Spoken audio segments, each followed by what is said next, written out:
not even an announcement. It's sort of like he planned it, which is just like he is. He's a trickster. Hello, everyone. Welcome to the pre-show. This is the show where we talk about what we're going to do on the show. Brought to you by Spin Wisconsin. Show. I do this now, David, which tells you how far we've fallen. Spin Wiz Comics is a comics and webcomic discovery platform. Literally, it's free comics, y'all. They got a lot of great stuff up there that you can just read. You just sign in, you read, and you're doing it. It's also iOS and Android. Here's the commercial.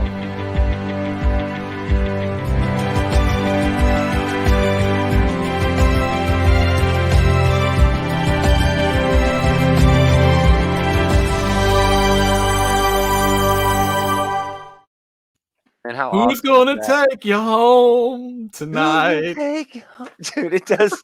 Why do you have to come on and just ruin the one cool thing that's happened on this show since you left? You are coming out swinging, David. I have a lot of pent-up frustration. Oh, man. Yeah, so hey, this is the show where we talk about what we're going to do on the show. Obviously, we have David back for at least this one episode. It's messed up. He didn't even tell us he doesn't have to tell us, man. What do you mean? He wrote a manifesto. He wrote like a manifesto. He is a host of this show. He doesn't have to tell us. Yeah, you're not wrong. He can show up whenever he wants. You're not wrong there. I am a wizard. I come and go as I please. Yeah. Did you do any work?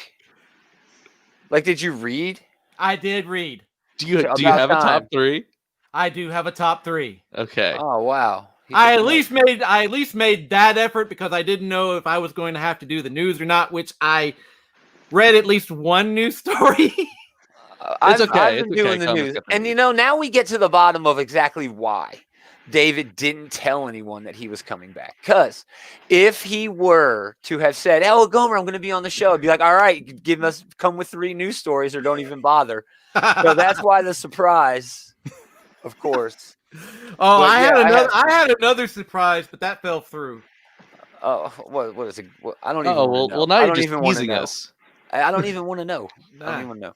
Of course, we do have a first segment that we will talk about, just whatever pleases us in the first segment. But we also got news. I actually did work. I do have some news.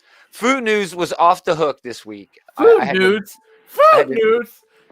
This is the comic book shit talk show podcast, and nerds got to eat too. So you haven't even been watching the show? It's become a recurring segment. I know. It was a recurring segment when he was hosting the show. He's the one who started the food news. This is what happens when you're not on the show, David. I figured when I went away, it would go away. No, it hasn't gone away. It hasn't gone away. If anything, it's just expanded. It's probably taking over the entire news section now. Oh shit! We need to stop that then. Man, why aren't those showing up? Anyways, have you tried any of the new Mountain Dew flavors that are out for the holiday season? Oh my gosh, no. What are you talking about? Well, I think one of the last things I did was like the holiday flavors, which one of them is out, and I'm waiting for the gingerbread one to show up. Oh. That was one of his stupid food news segments from a few weeks ago, you asshole. Yeah, where have you been? Where have you been? All right, so this is the part of the show where we talk about. Shut up, David. Stop. Okay, just calm down. We have an order here. Okay, no, we don't. What are you talking about? I know you're excited. You have an order. I'm chaos. I know you're excited. I am an agent of chaos. So we do have news. We have the moment of destruction again this week. There were I had some problems with both books, but we will talk about both. Both books had problems, but there is still one is still a lot better than the other. Oh, without a doubt. We'll talk Ten of Swords, and man, I was very disappointed with X-Men. I was okay with it the first time in a long time. And then we'll do top 3. Yeah. I have a surprisingly weak as hell top 3. It was a weird week for dudes. It was a very weird week. We had a lot of stuff come out, but a lot of it was mediocre. Yes, exactly. A lot of the books I was going to pick up got shorted by Diamond this week, so. Oh yeah, that hits you too. Pretty slim pickings for me this week. Great. You know I thrive in slim pickings. So this episode is going to suck.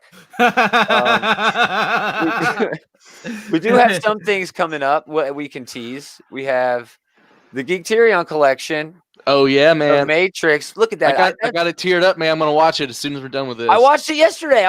It's just the first one. We're not talking about the sequels. So I'm sure they'll come up. We don't need to talk about sure the they'll sequels. come up. We don't need to talk about the sequels. They will come up for sure. But that is happening Tuesday at 7 p.m. And also TGIC top 5 graphic novels and trade paperbacks. Still TBD. I'm working on it. I need to make some calls. I need to do some messages. I don't know. We'll figure. But if Geek Tyrion's supposed to be like the best of the best, why would we even consider talking about the sequels? Oh no, exactly. But I think in order to fully talk about the Matrix, people often want to really crap on something, but there's no real way to crap on the Matrix unless you talk about the sequels. I can't tell you about the Matrix. I have to show you. Yeah, you can't be told what the Matrix is. Yeah, so that's it. That's the pre-show. Again, that's all brought to you by SpinWizComics.com. It's free comics, y'all. Free comics, y'all. I wish David was doing that again because he was so much better at that than me. He could do it right now. I know, that's what I'm trying to get at. But he's not gonna. No, he's not. Spin Comics, kids. Do you like free comic books? Of course, we all do. This is all right. Let's start the show. This is my favorite one. that was perfect for David being back.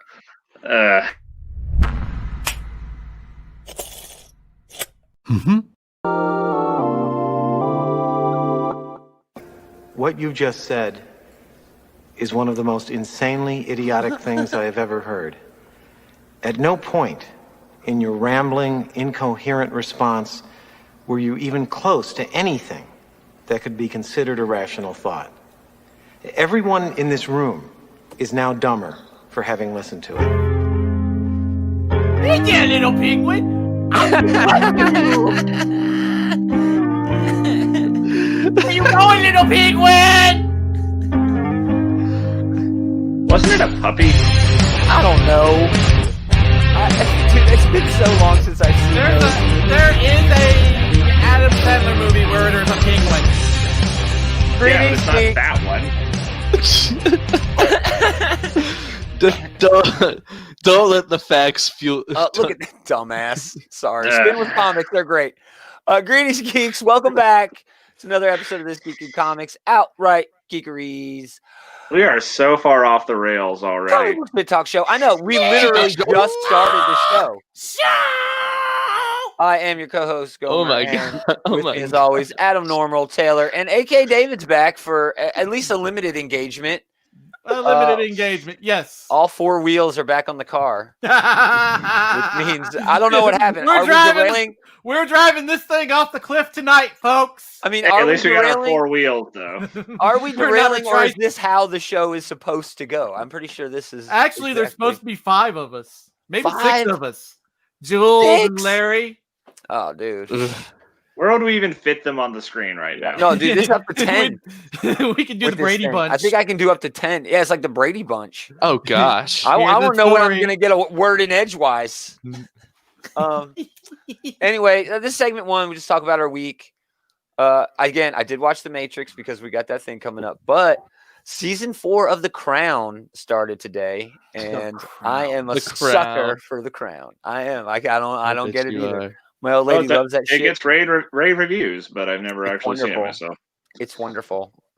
The costumes, the set design, the acting. Oh my gosh.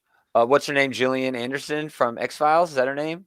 Yes, Scully. She plays Margaret Thatcher up in this thing. And oh my God.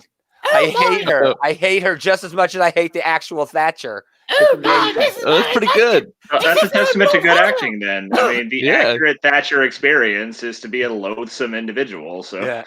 And I love that I get to bring up something British because honestly, I did not know David was going to be here just before we went to the pre-show. And yes, I have the Crown news in there. Yay! Hello, everybody. It's great. We heard.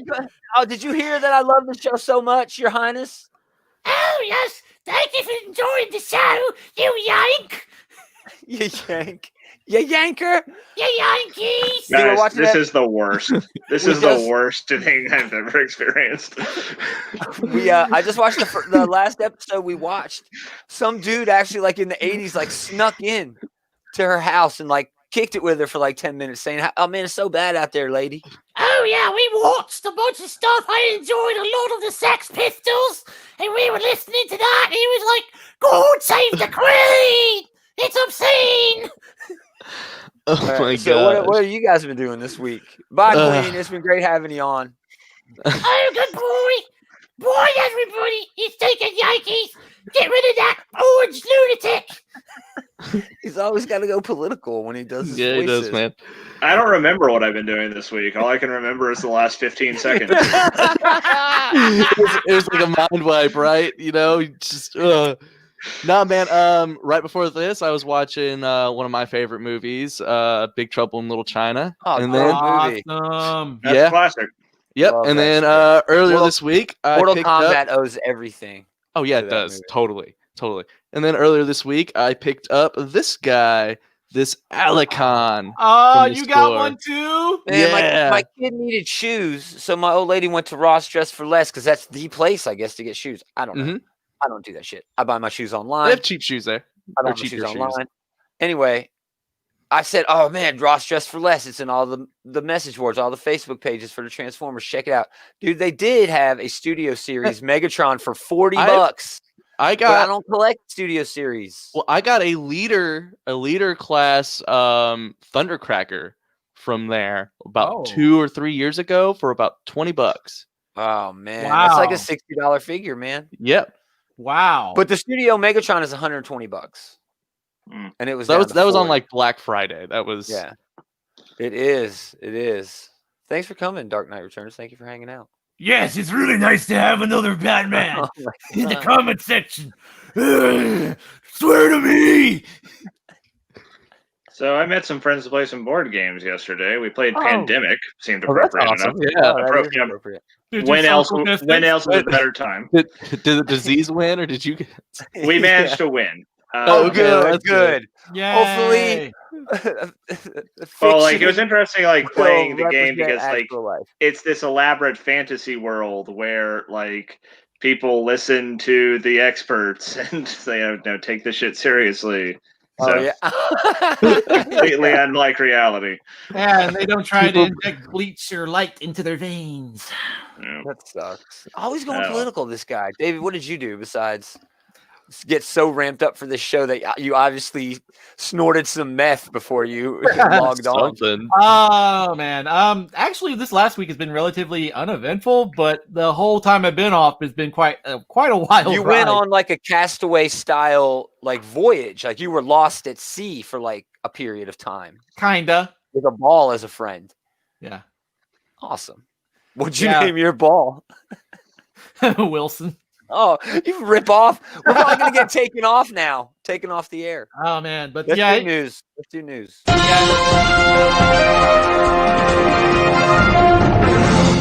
world is spinning too fast! Stop. I'm so glad I got to interrupt you in the middle of a sentence. Oh, yes, the news. There's some news this week. The biggest one I got is the layoffs at DC. The bloodbath continues. Why do you cheer that? Why That's not really a woohoo. Yeah, that was in poor taste, David. Yeah, David, come on, man, calm down. I mean, do your chaos all you want, but don't be an asshole. There you go. Thank you, Taylor. Thank you. Well, at least somewhere's getting a bloodbath. Come on, what does that mean? Calm down. I don't even know what you're saying anymore, man. Calm down. I told you he's on that meth. He's on that meth train. We're here. Do we need to turn this into intervention? No, you don't. All right. So Warner Media, like the whole company, took some hits, and you know how these big conglomerates work. I think we mentioned it before. They always say, "I want every department cut." This hard line sort of thing. Shit runs downhill. So even a little portion of everything that is DC Comics is still going to take a hit. Yeah, look who's back. Right? Yeah. Oh, this guy. Hey there, William. All right, calm down. We're still talking about this terrible news. 25% back in August, but still more employees were found to have let go. Michelle Wells, vice president, executive editor, of DC Children's and Young Adult, and for a brief 3-month period, DC's co-editor-in-chief, whatever. Alex Carr, a group editor, was let go. Lots of publishing experience there, which is sad for the company to lose that, which I'm not even sure is really necessary anymore, given the way DC looks to be going mostly digital and international, like via bookstores and things like that. It's not stopped. I mean, DC is owned by Warner Brothers, which is owned by AT&T, and AT&T is notorious for penny pinching. So this slaughter is going to continue. It's not over yet. It's going to keep going. Yeah, and while it is sad, I sort of understand. I mean, that's what happens when these little companies that everybody loves gets, bought up by these big conglomerates. Also, and I think a little bit more important, sales manager Stuart Schreck, marketing services director Adam Phillips, events director Fletcher Chufong, Vince Letterio was the executive director of direct sales. I mean, that's a lot, dude. Events, are they not going to do cons anymore when you get rid of an event person? Well, or is it going to be cons right now? No, I know, but events. I mean, and also that they got rid of their direct salesperson. I think this might speak to the strategy that DC has, going on. But I tend to agree with you right about now. Definitely, kind of. Yeah, on the business side, it feels bad, dude. DC. It feels bad. It feels really bad. But again, there's not really sure. There's no real way to know for sure what this means in the long run. We know what we've got coming up in January and February. This sort of goes along right with that, where we're not, DC as a whole is sort of saying, we're not quite sure where we're going to land, but we're trying to land on our feet. And what is it called? What is the hell is Future it? State. Future State. Future State, yes. Future Shock. I don't even know anymore. No. But anyway, that seems to be sort of let's see if we can stumble a couple more months before. But I mean, they've got to have a strong March. It can't just be Batman, can it? It can't. They have to do something. I don't know what's going on over there, man. I don't know. They need some sort of direction. They need to be going somewhere. But it's I don't know. I don't know, man. I'm just completely uninterested in their entire line. Other than death metal, but that's going to be done in December. So they have nothing. Batman's kind of bad right now, even with Tynion on it. I'm not enjoying it, and I'm not really reading anything else there. Sweet Tooth, I'm not going to count that. No, the only upcoming thing they have, that's only a 6-issue mini though. Yeah, future shit. Yeah, future shit. No shit. Yeah, that. I'm not excited for Future State at all. There's a couple there that get me, but I'll check out some things sporadically with that, but probably not. It's going to be way below my usual. It's all filler. There's no reason to get any of it. I mean, the only thing I'm looking forward to, the only stuff I'm getting is Batman and the Black Label stuff. So. Well, speaking of, I am looking forward to the Batman and Catwoman thing that Tom King is doing. But that's really the only thing I can think of. I'm interested in that as well. But again, that's still just Batman, though. It's just more Batman. It feels like it's too little, too late in the main Batman book. I mean, if you want to get pissed at, Future State for having shitty continuity, ripples, this Batman Catwoman's the same thing. They just said we're done for a year. We're not doing anything for a year in Tynion's 101.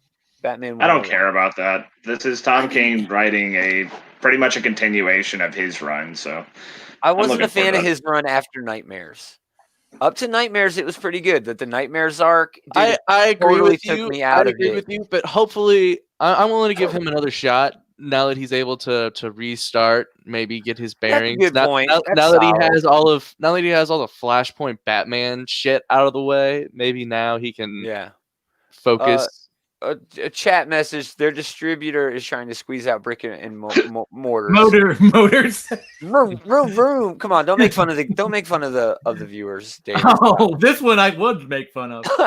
Anyway, I mean, he makes a valid point there. He makes a valid point there about certain ways comic book publishers have done things in terms of the direct market, in terms of the way they promote things.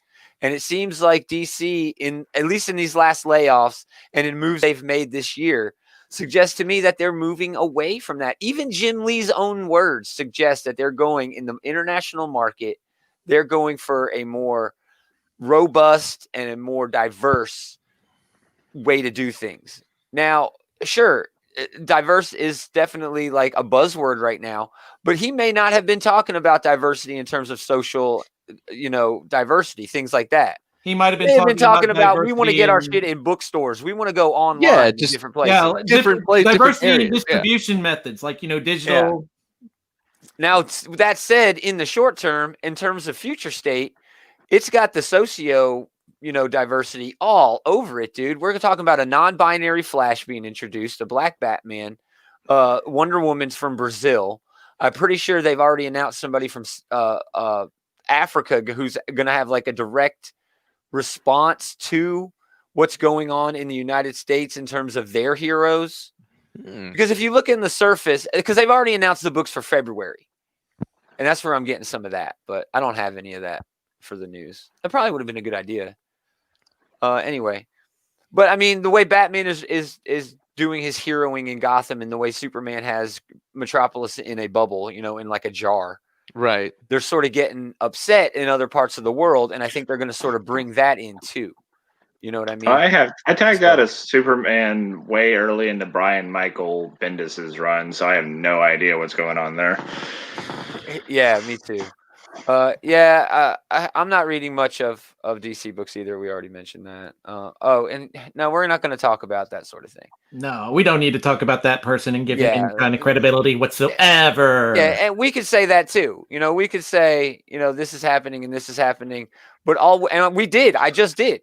I've said I think this is what's happening with all of these moves and what it means for them internally, but it don't mean it's happening. I know just as much as anybody else, I would say, who's not working for DC.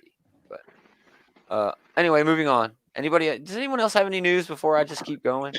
Some minor pieces. Sure. Well, they did announce that Chris Pratt is going to be in Thor: Love and Thunder, which is something you probably could have assumed because they were hanging out at the end of Endgame. But it's confirmation. He's going to be. He's still chilling with the Guardians at the beginning of his next movie, which is pretty cool. I mean, should be. That's the benefit of having the whole shared universe continuity, exactly. Right? Is that you get to do shit like that. Star-Lord and Thor do have a very interesting dynamic. Yeah, well, they're funny. They play off of each other pretty well. Yeah, good. They did have good connection. All right, Jeff Johns has announced a new comic from Image Comics. Woohoo! He's gonna do it with Gary Frank, and it's called Geiger. That's kind of exciting. I mean, Jeff Johns hasn't done anything not DC in a long time, to my knowledge. So he's had some really good collaborations with Gary Frank in the past too. Look at that. It looks beautiful. That looks wonderful. So yeah, he also teased more Three Jokers. See, I'm not excited about that. I don't know why we need more Three Jokers. We don't. It ended. It ended in a nice little nutshell. Let's leave it at that. Oh no! Are you gonna come on and defend it? No. You want to get in the ring, tag team. No, I'm not going to defend it. I liked it, but the story was so we don't need it anymore. It doesn't need to carry on. It has no relevance to the Batman continuity whatsoever anymore. And that's fine. It could still be a good story and stand alone or whatever. But also at this point, how would it even be Three Jokers anymore? Only one Joker was left standing at the end anyway. I don't know. He's going to continue this story that started in Three Jokers. I guess with Joker's family or something. If it's anything else, like anything Johns has said he's going to do, it'll be a decade before he does it. More Three Jokers. That's true. I mean, he's got to get Gary Frank to draw it again, and that's going to take forever. Well, still, but we don't even know, man, because he just sort of alluded to it. I don't know. We'll see. I like Three Jokers well enough, but I am not clamoring for more. Yeah. Possible Justice League 2 from Snyder. Hey, let's get the cut first. All right, let's not. Yeah, let's get the Snyder cut. Okay. Yeah, let's get the cut. Apparently, the Snyder cut has had all of 4 new minutes of film added in, and all the rest of it is just going to be like playing with stuff that was on the cutting room floor. I don't know why anyone thinks this is going to be good. I have no idea why anyone expects all the bad stuff he's done up until now to suddenly come along and save this movie. Well, there are people who like his movies. There are people who like Batman versus Superman. Most people don't. Most people were against it. Well, this movie isn't for those people. This movie it's okay to be a fan of something, but like people are acting like this is going to be like a fucking like manna from heaven movie that's going to save everything, and I have no reason to think that. Nah, not everything I he tend does. to agree with you, but I 100% agree with you, Taylor. I think it'll be exactly what it was before, but a little bit longer, and that's fine. And but they'll be tempted. The part about the Snyder Cut that is so compelling is that it was the fans who said no, F you, and fought and struggled and did what you should do in these. I don't think that's a good thing. What do you mean? People are bitching about getting the fucking Ayers cut for Suicide Squad. When does this end? Like, how much are we going to like? Why would it end? What's wrong? Because I don't want to live in a fucking world where we have to relitigate every bad movie, like to try to like Frankenstein together some like half-assed like re-editing of every fucking thing that exists. But if the director is the person making the art, is it not okay for them? Why do they do director's cuts? And that's a common thing. Because they sell. I mean, sure they do. That's the only reason why they do even the director's cut of Daredevil is miles better than Daredevil. I'm not saying Daredevil is great, even the director's cut. But there you fucking go. Then who cares? I'm just saying, if there are fans of that sort of thing, I'm not sure why it should stop if those fans are clamoring for more of the thing that they love. Because there's a finite amount of resources in this world, and this is money and energy that is going into try to polish a turd instead of make something that's actually good. Sure. But I mean, it's still going to sell. It's still going to sell. It's still going to sell subs to HBO Max, and people are going to watch it. And I guess we'll see. If it does that, then I'm sure that this will continue, and if it doesn't, I'm sure it stops here. I mean, it might. I don't even care one way or the other. It's just my thing is I'm not sure why there would be so much negativity about the fans winning something against a thing where you can certainly argue that the final piece of art that the actual director wanted didn't toxic as shit. Well, sure, I'm not going to judge the whole made group this into this fucking like arms race of bitching and complaining about stupid petty shit. That same group also raised a whole bunch of money for suicide prevention because one of the things that happened was the director Snyder's daughter committed suicide during the filming of that. And as a side effect of that, a side effect of their grassroots movement to have this cut made, they also happened to raise a bunch of money for that. So again, I tend to agree with you that it is a bunch of whining and bitching and pissing on the internet. But I mean, if something good also can come out of it, even if it's not good for me, because I agree with you, I don't really care about a Snyder cut of Batman or whatever. Is it Batman versus Superman? Is it BVS? Or it's Justice League. Oh, okay, it's Justice League. That's right. We already got BVS extended. Yeah, we already got BVS. That was way better. That was way better. It still wasn't good. It was longer. You're right. It still wasn't good. But you know what I'm saying. It was better than Batman versus Superman the same way that I'm closer to the sun if I jump in the air. Yeah. You know, that's technically true, but it's not much of a metric to go with. Let's move on. Let's move on to the next story. Did we talk about Jeff Johns? Is that how we got here? Yeah, that's how we got here because you were talking about the Geiger. All right. So Geiger, that'll be good. Yeah, that looks cool. I'm anxious to read that. That's going to be on Image Comics. I think TBD. I'm not even sure when it comes out. This is just up your alley, Taylor. The Immortal Hulk King in Black Immortal Hulk #1 from Al Ewing and Eric Cooter will be a silent issue. Ooh. That does sound pretty neat. Yeah. Now it doesn't even mention that. Get it? Doesn't mention that in the solicit. But Marvel Comics let retailers know early because a lot of people do not like silent issues. Well, how many silent issues are there? I was going to bring that up. Does anyone have a favorite? Mine is G.I. Joe #21. Silent Interlude. That one. By Larry Hama. I really liked that one from That's a pretty good Jonathan one. Hickman's Fantastic Four run. It was right after the Human Torch died, and it was the family like mourning in all of their own different ways. That was brilliant. I love that. Yeah, there's a lot of good mourning ones. There's one where right after Damian died in like Batman versus Robin, where Batman was sad the whole time, no dialogue the whole time. That one was pretty good. That was good. There's a famous Morrison X-Men where it's all quiet, and it was just homage recently in Hickman's X-Men where they sort of went back to that in a weird way. But yeah, that's cool, man. That's cool. David, you don't have a favorite silent issue? You brought it up, the G.I. Joe one, the one where like Snake Eyes and Storm Shadow fight it out. Yeah, that's a great issue. Oh yeah, Bloodshot did do a silent issue. That's true. I think that was what's his name on there, man, who we were just talking about the other day. Who was it we were just talking about? Who should go back to Valiant?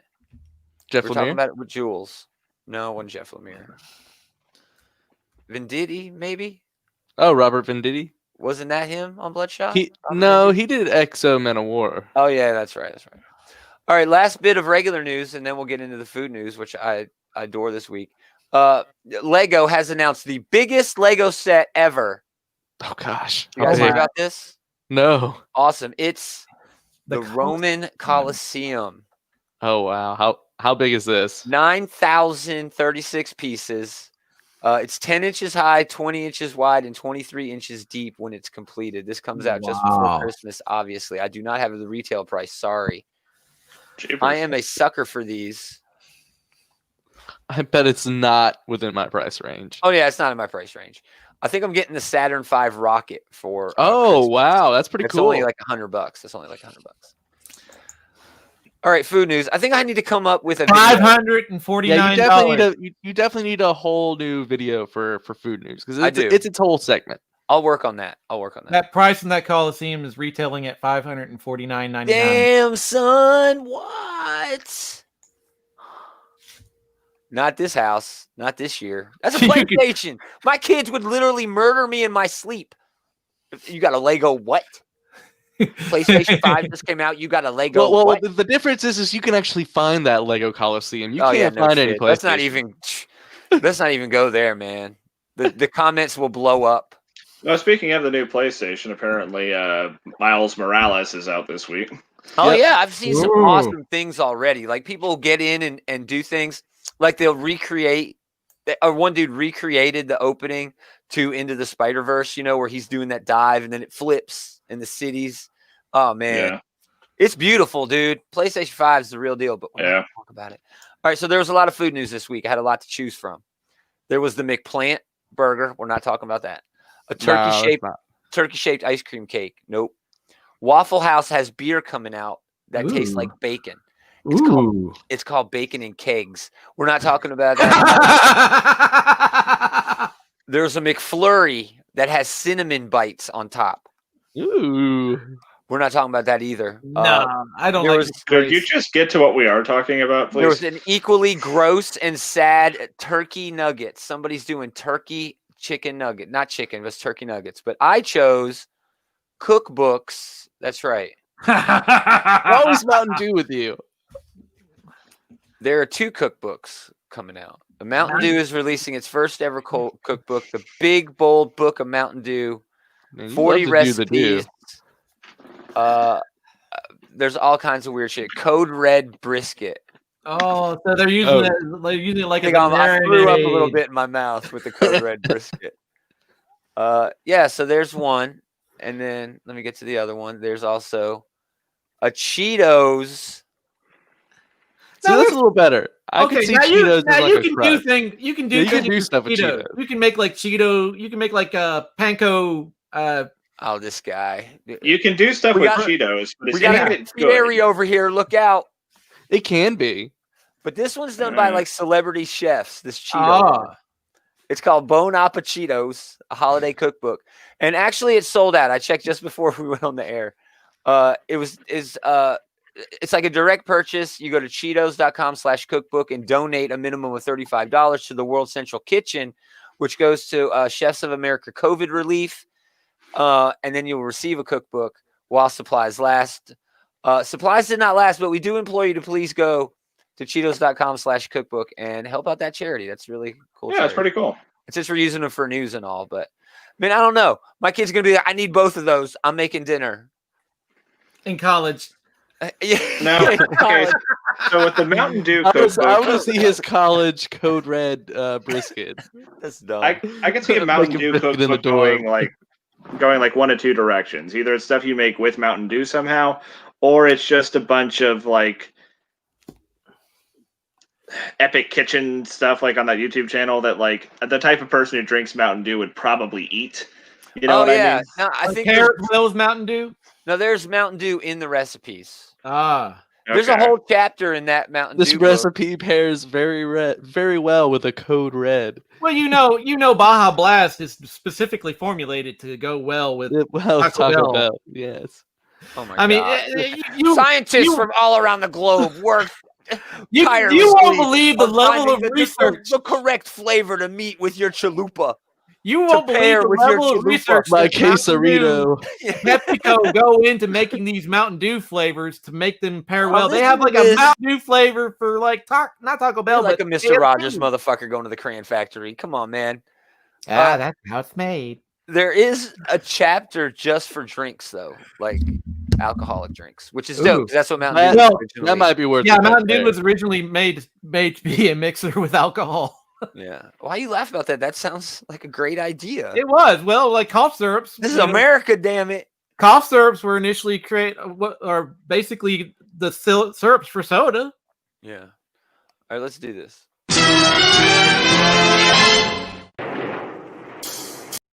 I played the long one again. Let's.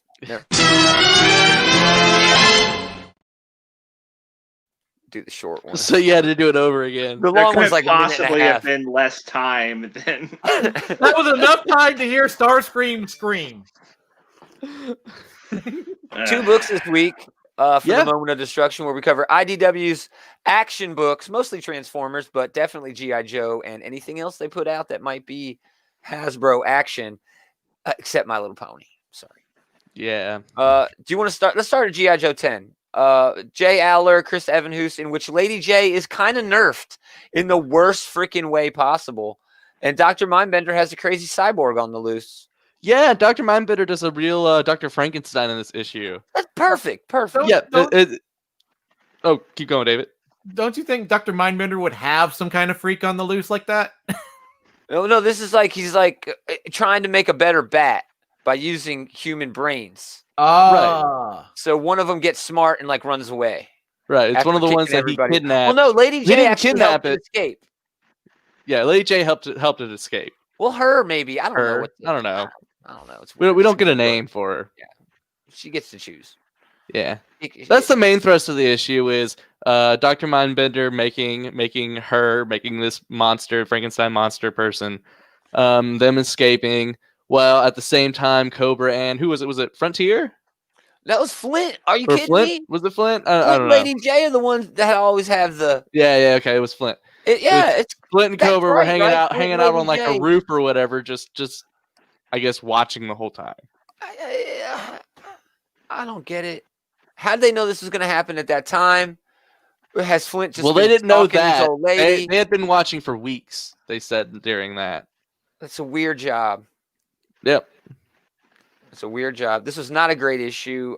This is probably one of the weakest issues of this run so far. It was nice having Chris Evanhouse back. His art is really nice. Yes. And I do like the Dr. Mindbender being like a Dr. Frankenstein. And I actually really enjoyed one little bit in this where he was like, no, we have to make this work. Because if we don't make this work, then I am a mad scientist who is just chopping people up. Sure. Whereas I need to make this work. Yeah. Well, not really a bit of a conscience, but like a realization that what he's doing is wrong. But as long as he can justify the means at the end, then he's okay with it. I had a problem with Lady J in this. She seemed kind of weak on one hand. She was definitely very weak in this. Her whole plan, that whole action scene was one of the weakest action scenes of this series. The whole shoot the gas canister and hope I'm the first one to wake up plan was dumb. It did not seem. Yeah, I don't know, man. I didn't care for it. the main page on this, the prettiest damn page, was the embrace between her and Flint. There was no build up to that at all through any of the previous issues. I would have liked to have more emotion as a reader. It was seeing something so emotional. Yeah, it was very vaguely hinted at earlier in the issue, but it was very vague. It's so vague.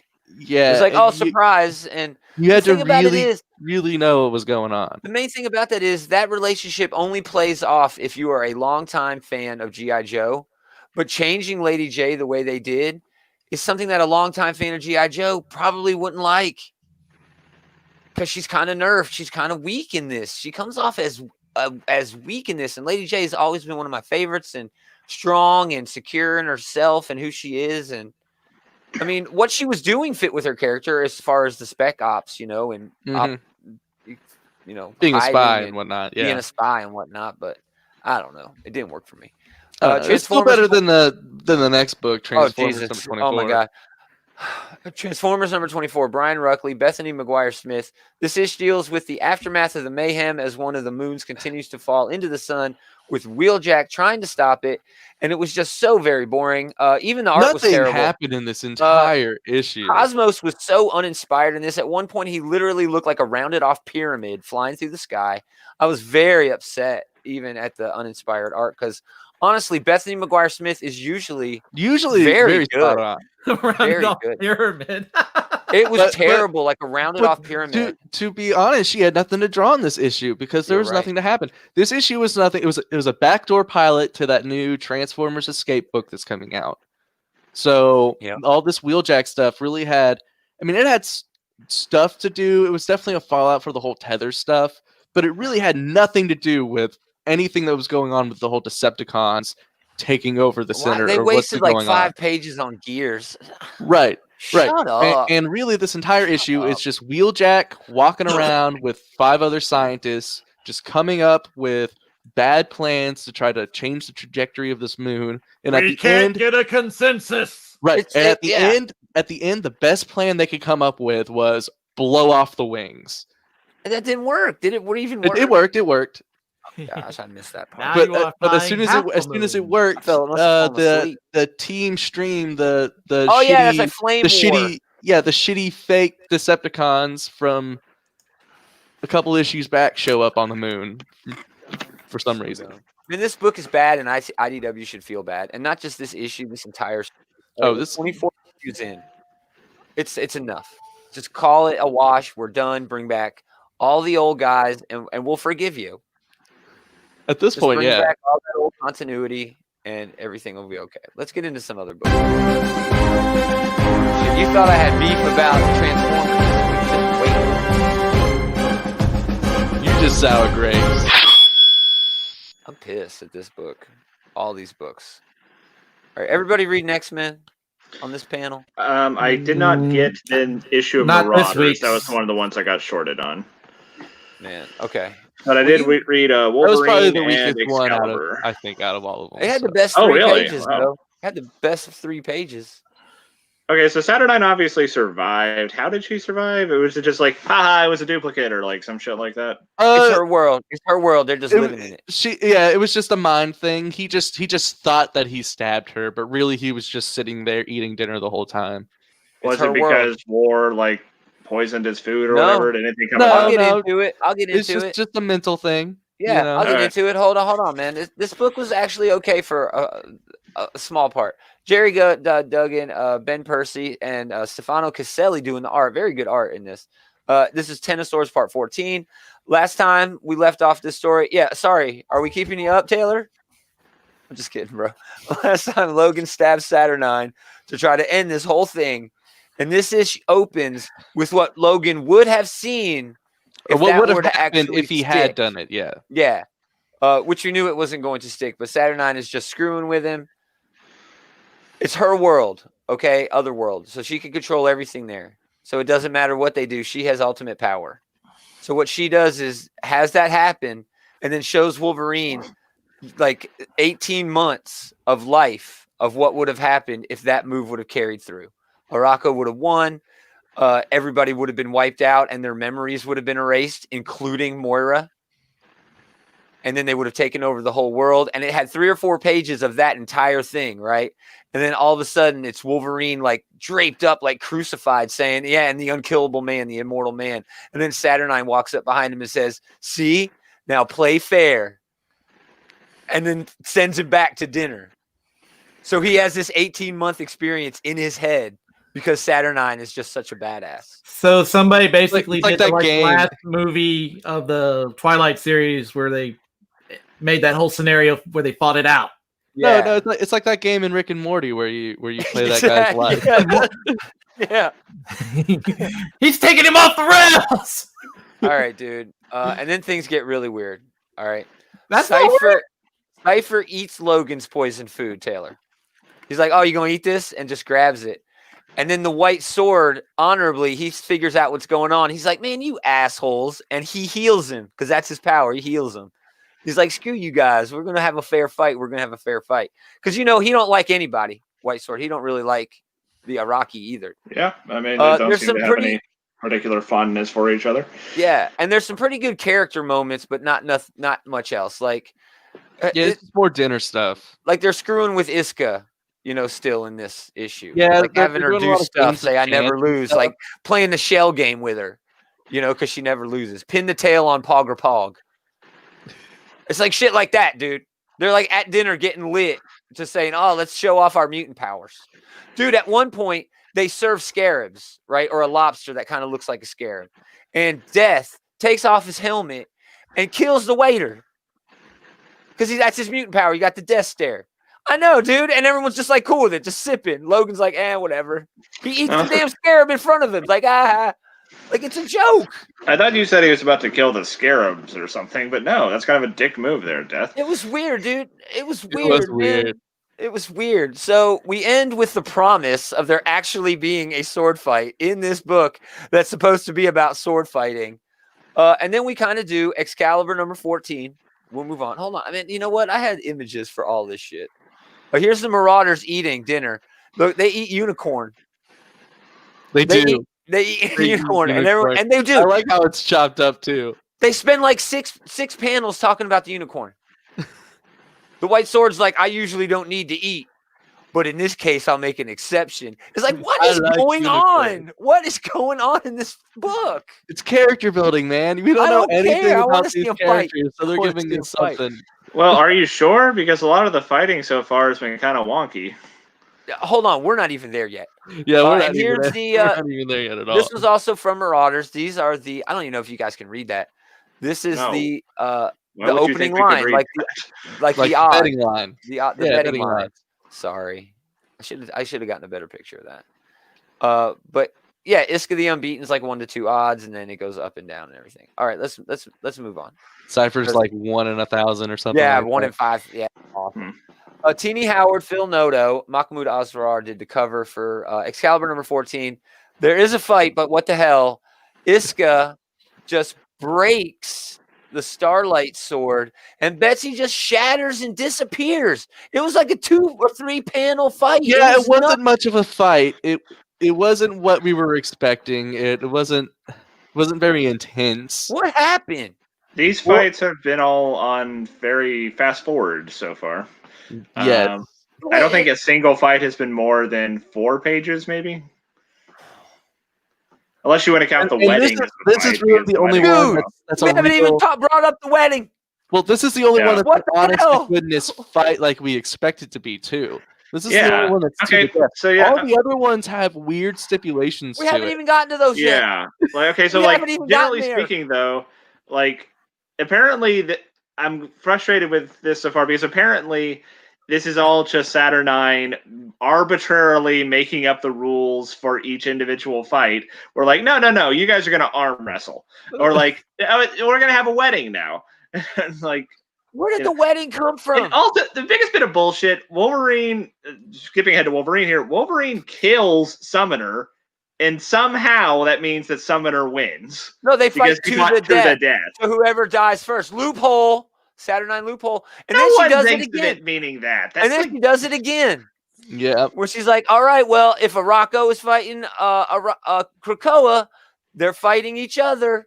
And then if it fights each other, it fights itself. So here's Solemn versus War, and you guys hate each other anyway. So then Solemn from the book before, Wolverine number 6 or whatever, he owes him a fight. So Wolverine stands in. So whether Wolverine wins or loses, it's a point for Arakko. Yep. It's a loophole.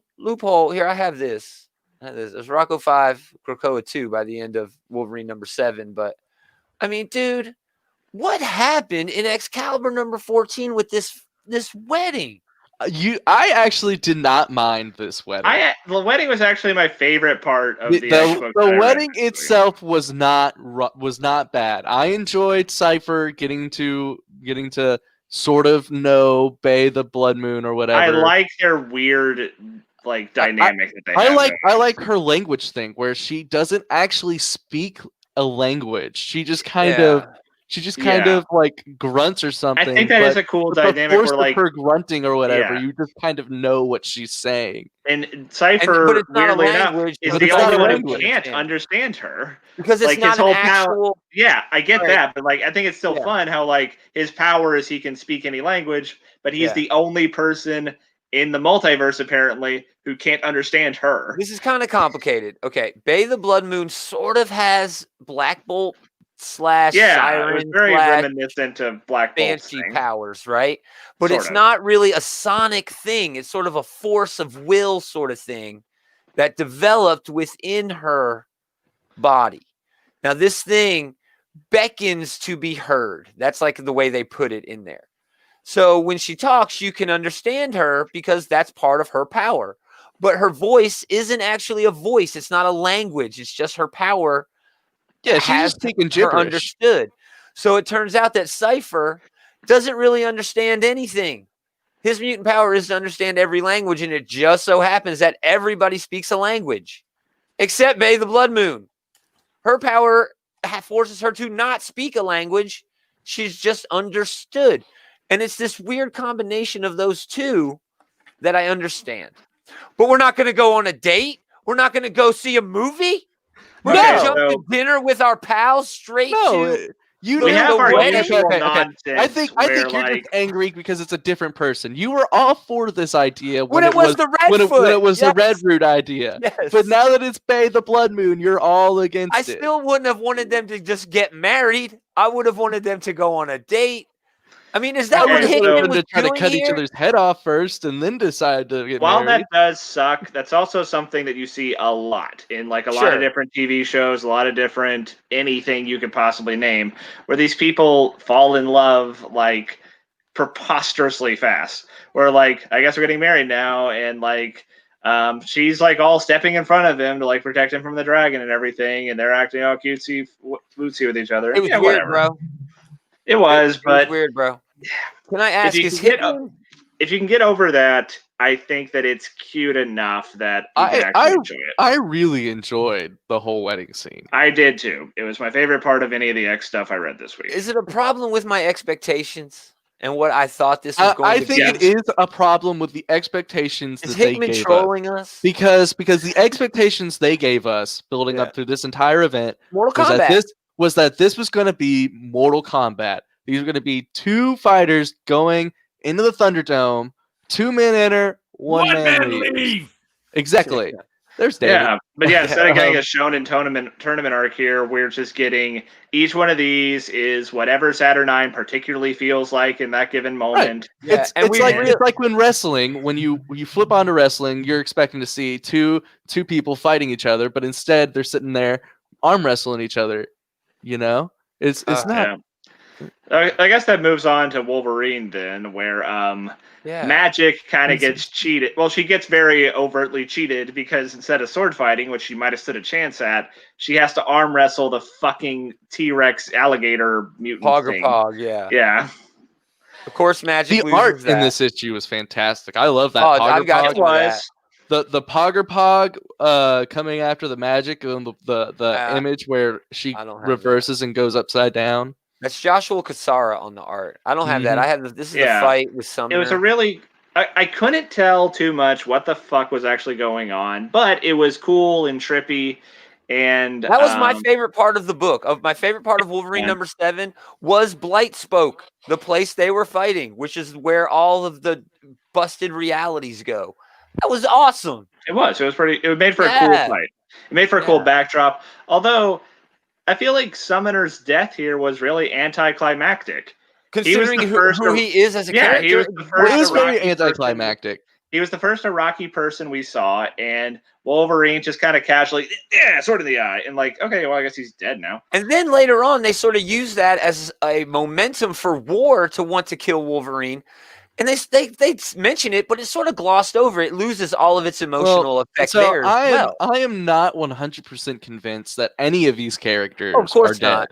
I'm certain that Captain Saturnine has definitely put it in my head at this point. He's on the cover of issue 14 of that book or whatever. Yeah, Saturnine has definitely put it in my head at this point that she is definitely powerful enough to just like hide these people in whatever or bend reality however she wants to make these people come back at some point in the future. Isn't that kind of a lame way to tell a story, though? No, it definitely is. I'm not defending it. It would effectively be it's all a dream. You know, by like Emma Frost and Cyclops? Let's look back at the history of this writer, at least the showrunner, quote unquote, of the X books. Is this not his Infinity? Because Infinity kind of ended the same way. Infinity ended where it began. Nothing changed at the end of Infinity. Everything still happened in Infinity. Yeah, there was still... True. But were there any true repercussions that weren't already being felt before Infinity in terms of the incursions on our way to Secret Wars? That stuff didn't do anything, but there were things that happened. Like Thanos was taken off the table. He was all imprisoned and stuff. There were things that happened. Inhumans, but that really didn't matter to what story Hickman was writing in that Avengers book. So that I don't know. Thing,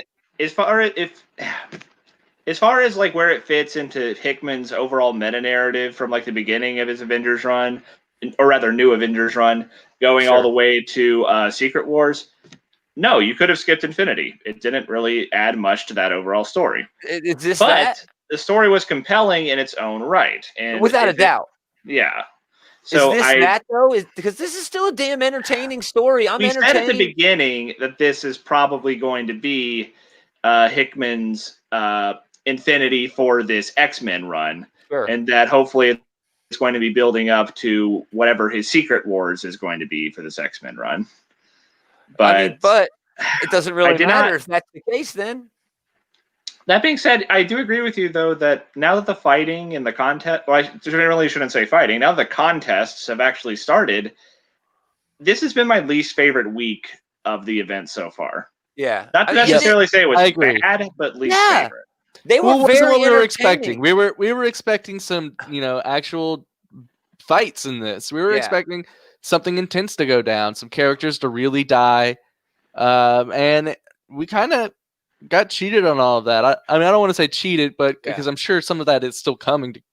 It's still going to come, but in this issue, none of the fights we got were really very compelling, except for that one fight in Blightspoke or whatever that place is called. Yeah, I'm willing to give Hickman the benefit of the doubt about where this is all going, but I love this one where he's Tron. Oh yeah, that was kind of fun. I'm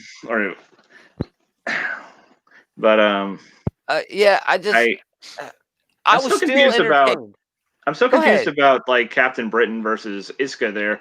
Is the whole shattering thing part of Iska's power, or is that something that Saturnine did? Shattered this, or I think it has to do with whoever holds the Starlight sword. That's the sword that Saturnine gave her. Yeah, what a terrible sword. But I think it has to be given to you. I don't think that sword was ever going to work properly for Betsy because they stole it from Saturnine. You know what I mean? I bet that's going to come back at some point too.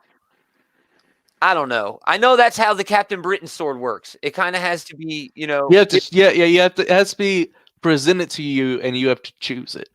Something like that. Yeah, Hickman's changed it a little bit, but anyway, I'm still entertained. Yeah, and that's the problem. I'm sort of mad at myself because the wedding. You're right. It wasn't that good. bad. Base hot as hell. I was like, oh my gosh, what a beautiful woman. Yeah. I figured this was just a savage murderer. Seems like Cypher is really like leaning into being her beta male now. So good for him. Good for him, man. Good for him. Wait till she finds out Warlocks. It's always a threesome. Come on, David, you're not laughing at that one. He's gone. He left. Oh, great. Well, David's dead. No, I'm not dead. Okay. With Warlock along all the time. Never mind. Let's. I hope you brought some comics.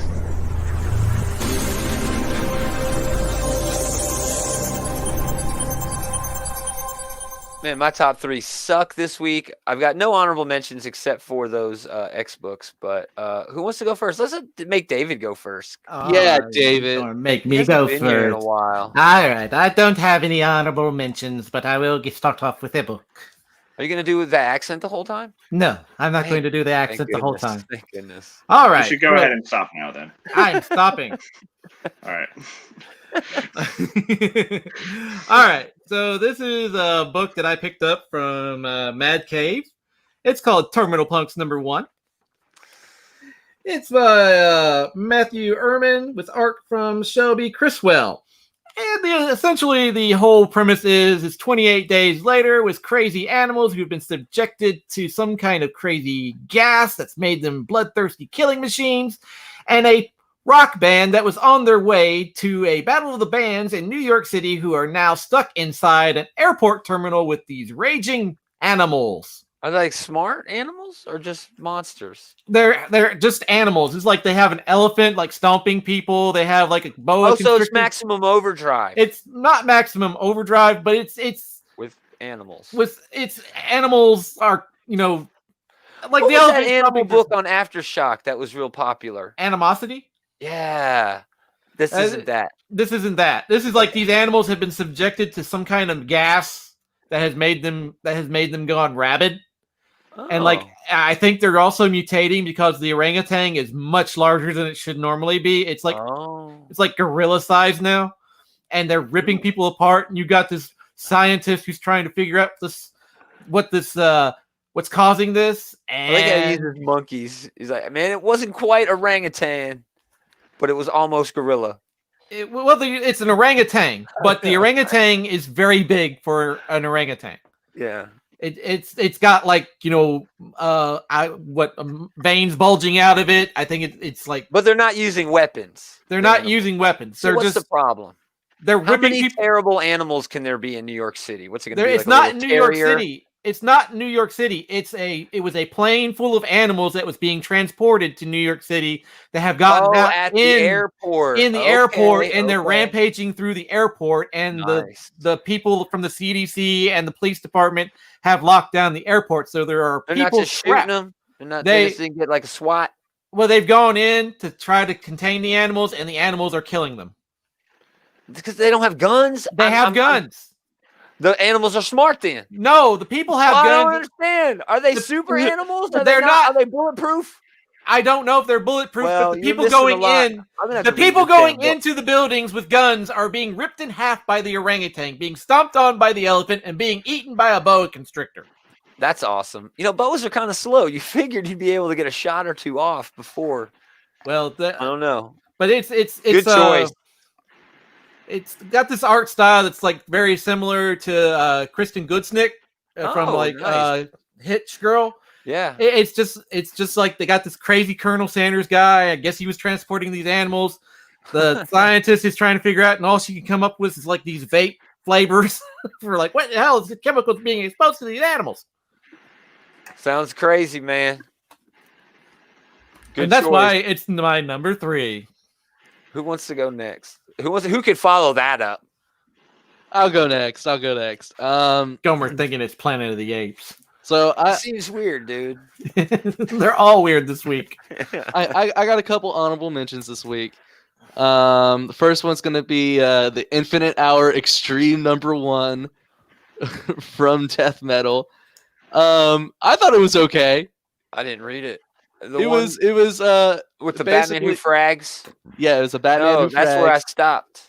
This issue is based around Lobo, who is on a mission to find the actual death metal for Lex Luthor. And in this, he has to fight the Batman version of Lobo, which is the Batman Who Frags. He also has to fight a Solomon Grundy version of Batman. And does he rhyme? He does rhyme.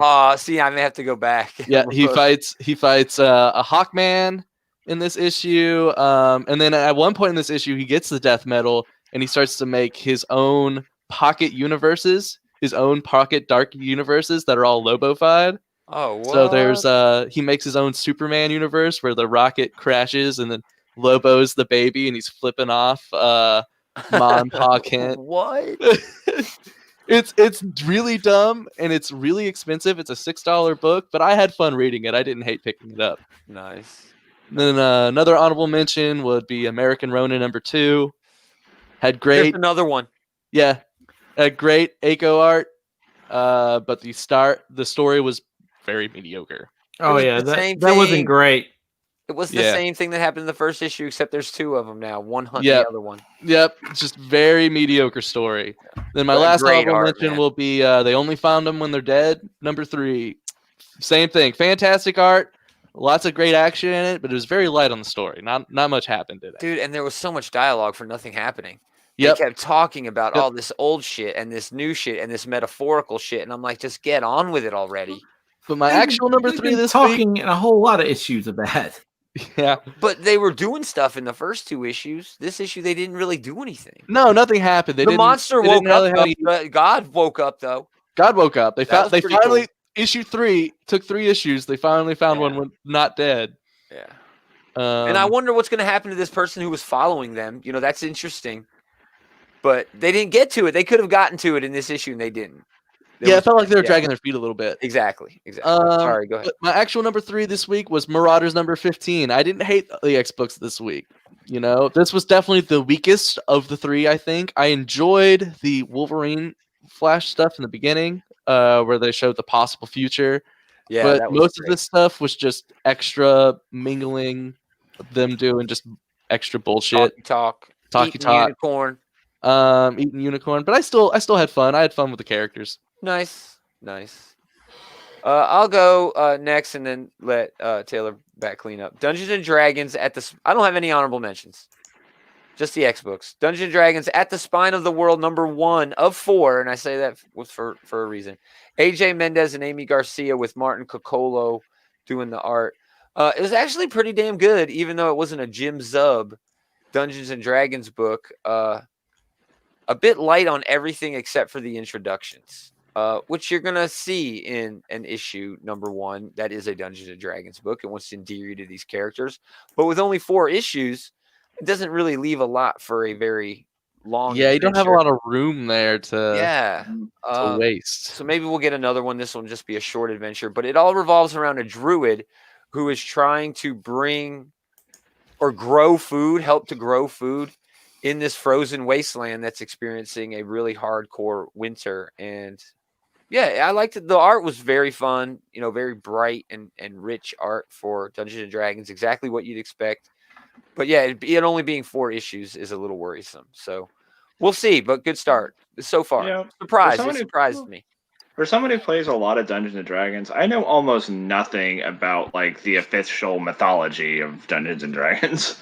Oh, it's actually really rich, dude. I know it is. I'm just saying, oddly enough, I don't think I've ever played very many games in like the actual official published. What about any of the novels or the comics? Have you ever gotten into any of those? Not really, no. They're really good. The Driss novels, they might be actually a little bit immature now, you know, looking back, but some of the newer ones are actually really deep, you know, good stuff in there, and it really all depends on what you want to get into, but it's also vague enough that you can build your own mythology too. Yeah, and that's the point of thing. D&D. Is like every time I've played, we're always just doing our own thing. We've never really spent too much time like in the Forgotten Realms or in Faerun. Yeah, and that's cool.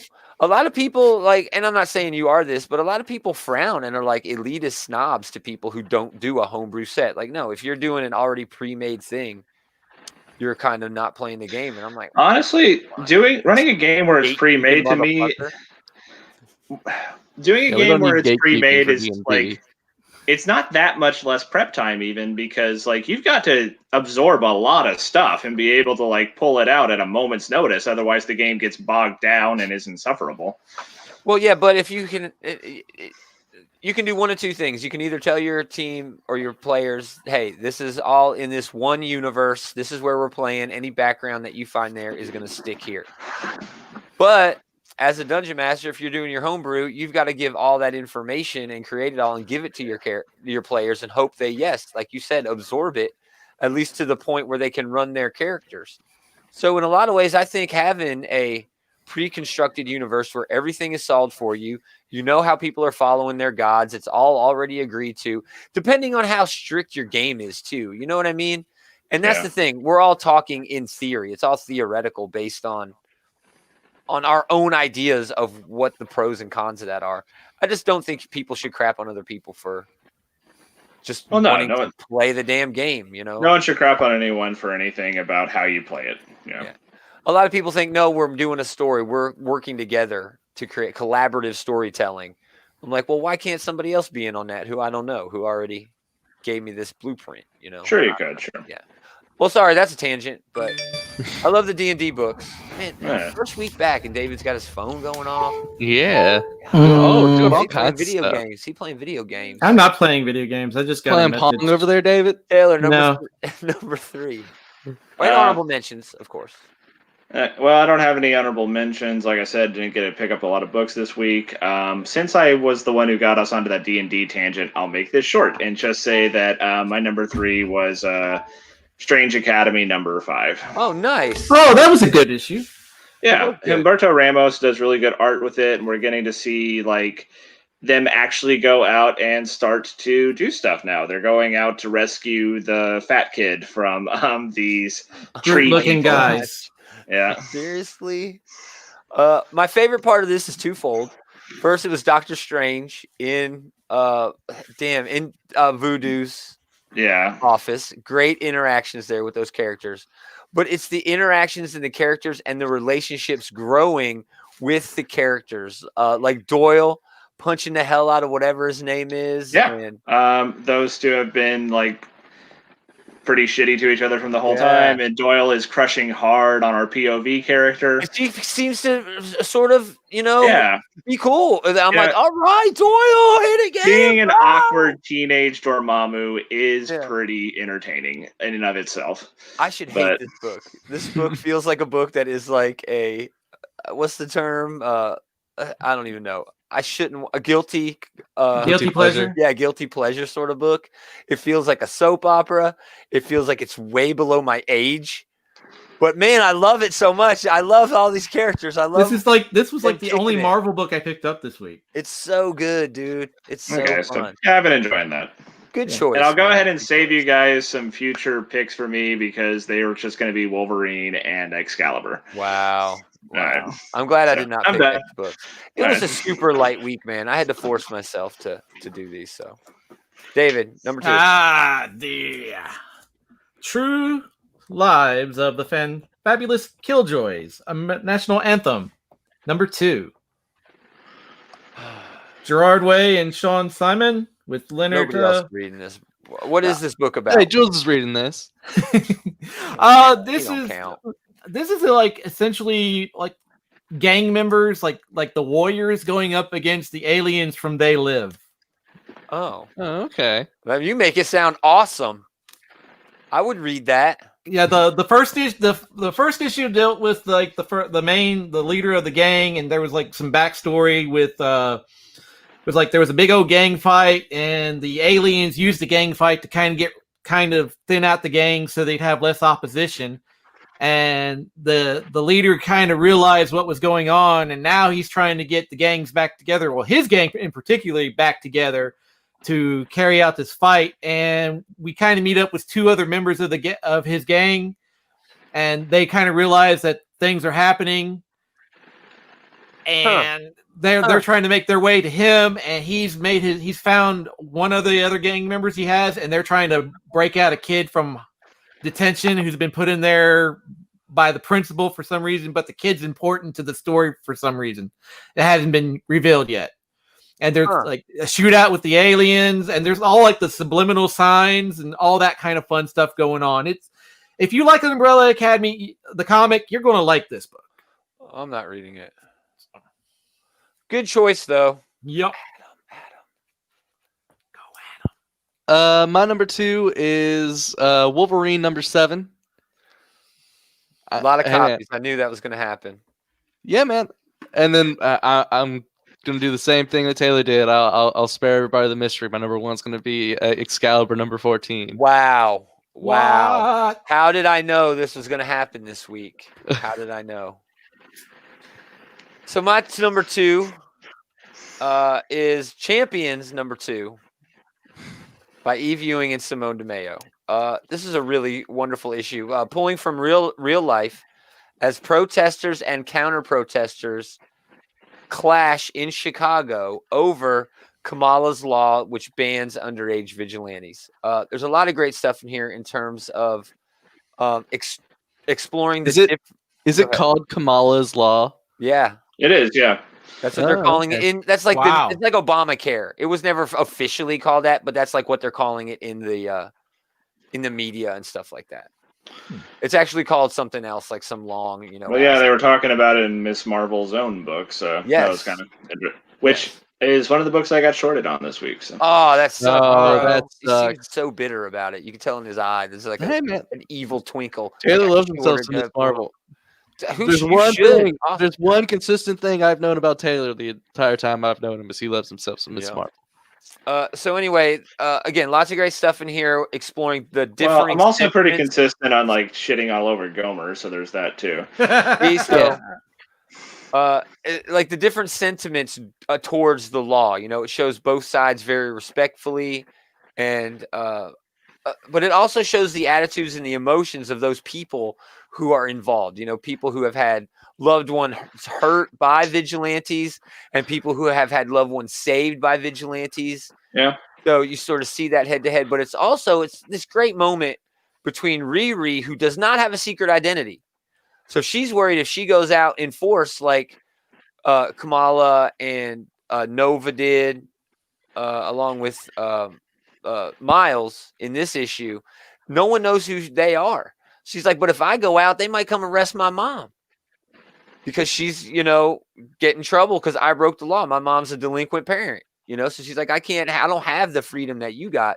But Nova's all like, you know what? If I don't have Nova, I don't know who I am.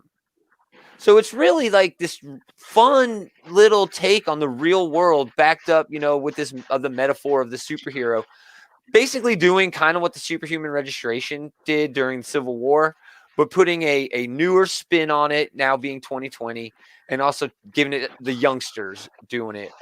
There's a re-education center in this where if you break the law, they take you to this re-educate. It's like juvie for superpower kids. And it's evil, like Tony Stark in Civil War evil. It's bad, dude. But go ahead. I do appreciate books where like they actually go into some nuance with that, where it's not just like, here's the side that you're going to root for, so deal with it. But like, like it's good to look at. Usually something like this, there will be a good point to be made on both sides. And I like it when books do acknowledge that. And not like what Civil War did where, well, yeah, I kind of agree with Tony, but there's no way I can because he's doing the most terrible things ever. So you're choosing for me in that, Yeah, or like they always make one side like go so cartoonishly over the top, like for whichever side is supposed to be like the bad guy side. Yeah, in this, they're not really doing that up to this point. There's still time for them to screw it up. But either way, at this point, yes, the state, in terms of these re-education centers, is kind of a little over the top, but honestly, it's not like unrealistically over the top in terms of what we might assume a re-education center would be for any juvenile offender of any kind. We've come a long way since the relatively tone-deaf Avengers Academy. Y'all remember that book? Oh, yes. That book was very silly, kind of what Taylor was saying, where they chose a side for you, even though the adults there were without a doubt using these children for negative things. They never really dug into that as deep as they could. This is the kind of book younger readers, like teenage readers, should be flocking to. And I'm really glad I'm reading it. I was excited for the Outlawed event. It kind of got mixed up because of the whole coronavirus thing. It sucks now. But Simone DeMeo's art, after reading the Her Boom book that we talked about earlier, We Only Find Them When They're Dead, or him, it's a guy. I did look that up. When I looked that up, I was like, I'm reading everything this dude draws forever. It doesn't matter. So yeah, I'm picking this up, and I'm glad I'm doing it. It's a shocking surprise. Again, all my books this week were surprises to me. So yeah, Champions number 2. Champions number 2. David. My number one book. pick. It's just you and me, brother, just like old school. My number one pick is Punchline number 1 shot. Oh gosh, I didn't even pick this I up. kid. Okay. I kid. I'm so glad you're back. I know everybody crapped on it. Everybody crapped on it, and I wasn't going to pick this. I didn't give it a chance, but I don't feel bad about not giving it a chance. It was bad, dude. It was bad. It was pretty bad. This okay. I'm glad that I saved my money on that then. My genuine pick for this, my number 1 pick for this week is Kick-Ass versus Hit Girl number 1. Oh, holy shit! This was. I didn't realize they still made Kick-Ass comics. Yeah, it's not the same Kick-Ass. It's not the same Kick-Ass. It's a new why Kick-Ass. Hit Girl's going after Kick-Ass now because it's a different Kick-Ass. Oh yeah, but it's written by Steve Niles of 30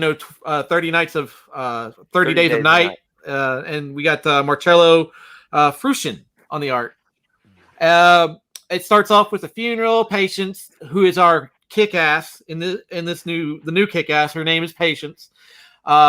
She's kind of taking out a drug cartel stash, and the drug cartel is finally like, we need to call in the big guns, and they have a guy that they call in. But this first issue is like storytelling, panel storytelling, fighting. Patience confronts the cartel in the desert. They get into a fight. She ends up killing like most of the guys there.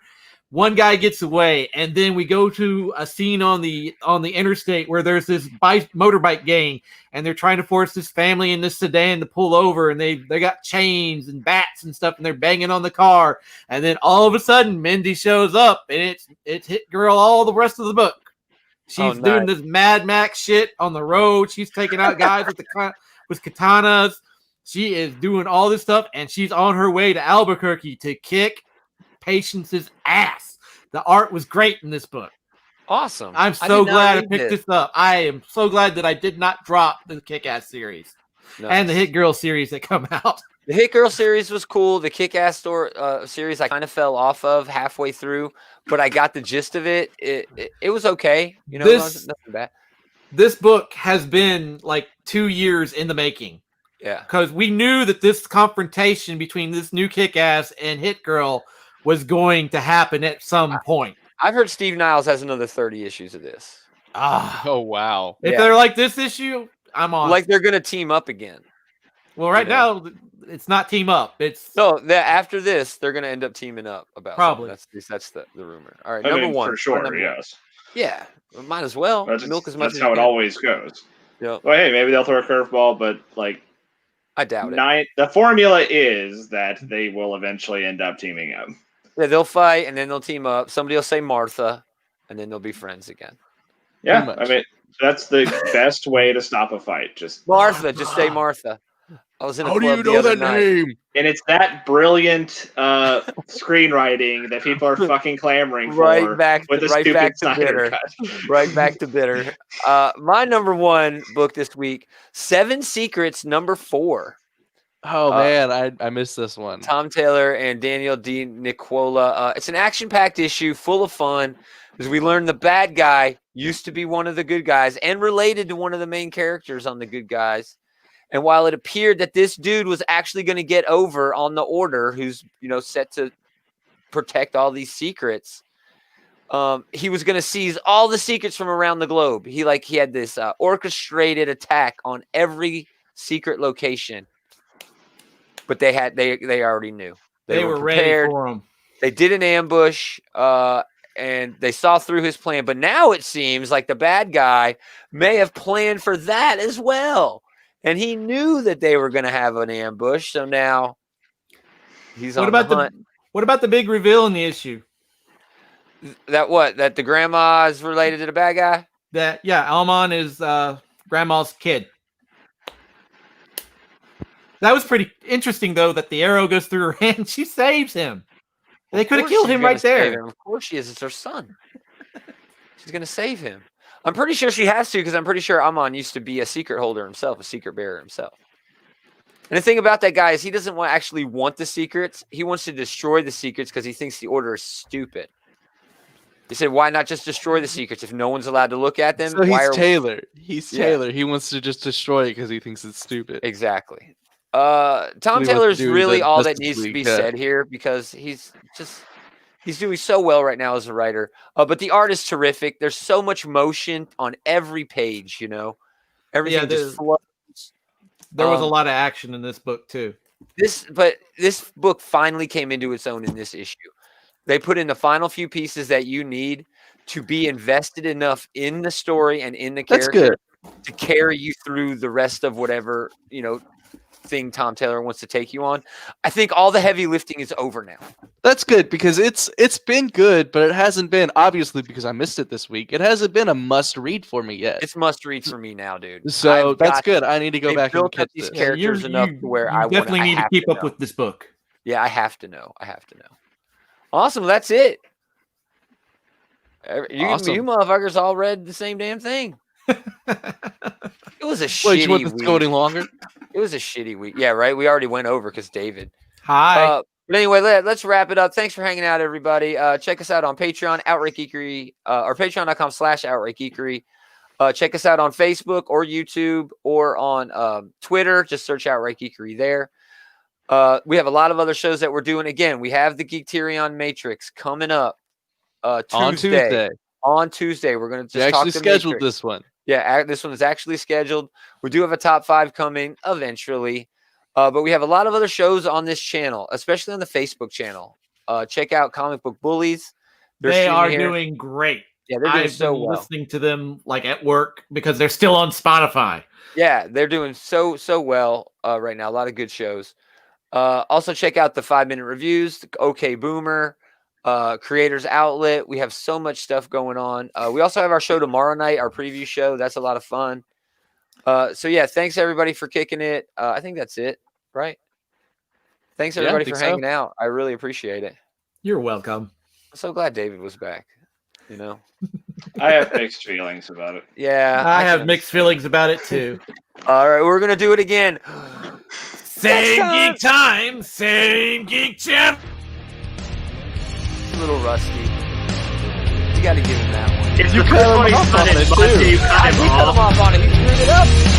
You cut him off. Next time. It's been like months since he got to do it, and you're gonna come in here and piss on his parade.